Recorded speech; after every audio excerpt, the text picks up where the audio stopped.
പരിശുദ്ധ പരമദിവ്യകാരുണ്യീശോയ്ക്ക് എന്നേരവും ആരാധനയും സ്തുതിയും പുകഴ്ചയും ഉണ്ടായിരിക്കട്ടെ. ഇന്ന് ജനുവരി മാസം 28 ബുധനാഴ്ച. വിശുദ്ധ ഔസേപ്പ് പിതാവിൻ്റെ മാധ്യസ്ഥം നമുക്ക് പ്രാർത്ഥിക്കാം. പുതിയൊരു പ്രഭാതം നൽകി നമ്മെ അനുഗ്രഹിച്ച നല്ല തമ്പുരാന് നന്ദി പറഞ്ഞുകൊണ്ട് കർത്താവിനോട് ചേർന്ന് ഈ ദിവസം നമുക്ക് ആരംഭിക്കാം.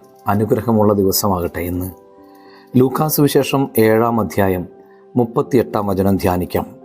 അവൾ അവൻ്റെ പിന്നിൽ പാദത്തിനരികെ കരഞ്ഞുകൊണ്ട് നിന്നു.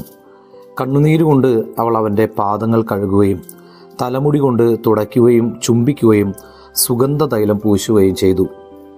കർത്താവിന് നമ്മോടുള്ള അഗാധമായ സ്നേഹം തിരിച്ചറിയുന്ന അവസ്ഥയാണ് യഥാർത്ഥ മാനസാന്തരം.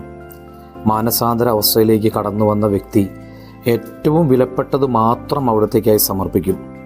കർത്താവിനെ ആരാധിക്കുന്നതിൽ നിന്നും അല്പം പോലും മാറി നിൽക്കാൻ അവർക്ക് സാധിക്കുകയില്ല.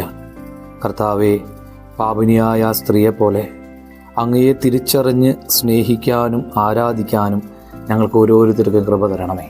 എല്ലാവർക്കും നല്ലൊരു ദിവസം ഉണ്ടാകട്ടെ. നമ്മുടെ കർത്താവ് ഈശോ മിശിഹായുടെ കൃപയും പിതാവായ ദൈവത്തിൻ്റെ സ്നേഹവും പരിശുദ്ധാത്മാവിൻ്റെ സഹവാസം ഉണ്ടാകട്ടെ, ഇപ്പോഴും എപ്പോഴും എന്നേക്കും. ആമേൻ.